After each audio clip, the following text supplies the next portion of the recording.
broadcaster. Hi. And did you meet Gloria? No, we haven't met. Really glad to be here. Gloria Karpinski, Roger Billington Hey, Hayes. Roger, how Bless are you. you? Well, bless Thank you, you. and It's thank good you to for be being here. here. Yeah, So glad to be here. The one that we're having today. And our event, in all honesty, we never thought about it being a march. We'd always talked about it being an event where we would share with people in a meaningful way and try and help to start build community and start helping people answer the question, what can I do?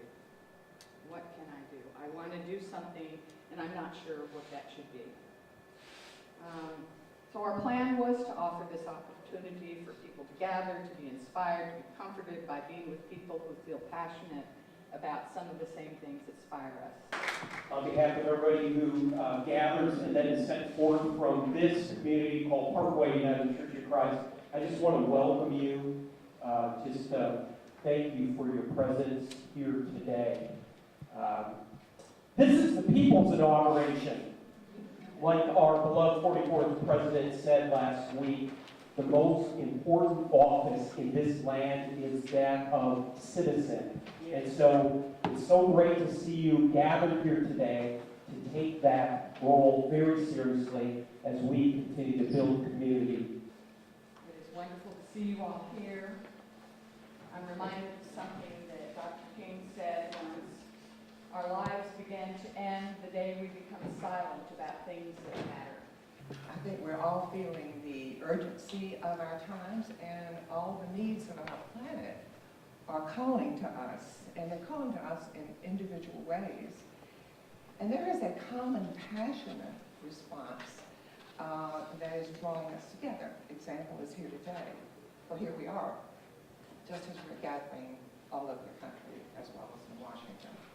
It is through the feminine energy, youngness, not as opposed to youngness, but in balance with youngness, in both men and women, that we better understand connection, that we understand relationship, that we understand inclusion of all our human selves, parts of ourselves, to each other, to other nations, to other races, and our profound connection with all other life forms that share our planet.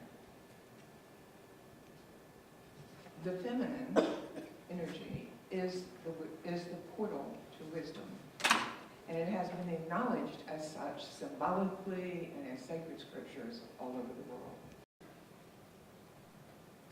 We are privileged to be among the generations that are to birth this awareness. It's more than a movement, and it will give birth to many, many movements.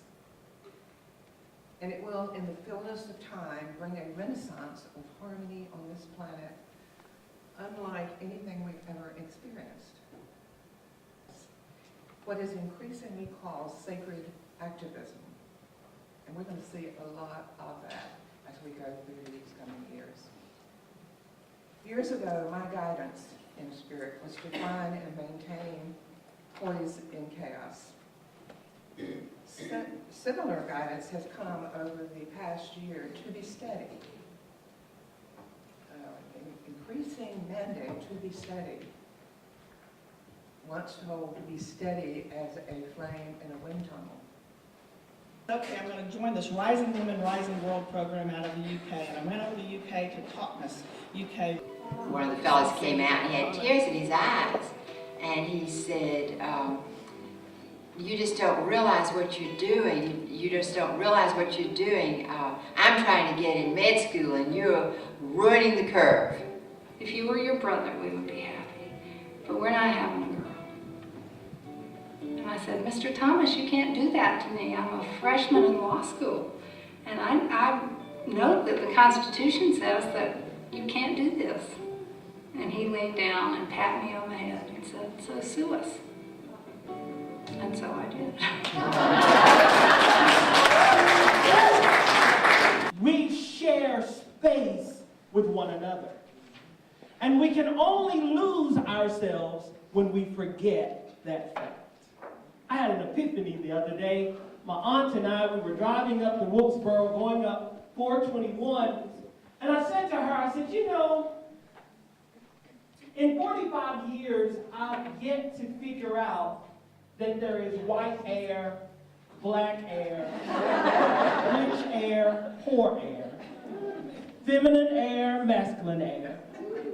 Only thing I know is there's just air.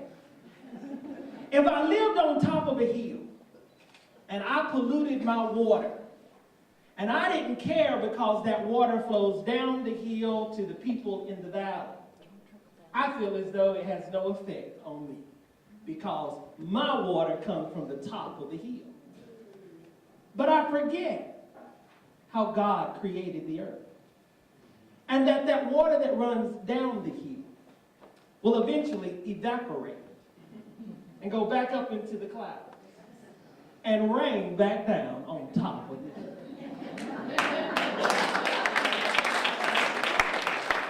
When I look up into the heavens, though we're in the United States, I've been out of this country before. Look like the same sky.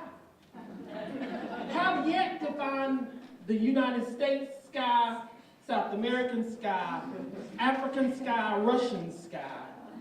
It's all the same sky. So clearly we are interconnected in ways that only awareness brings us to that level of understanding. You can receive.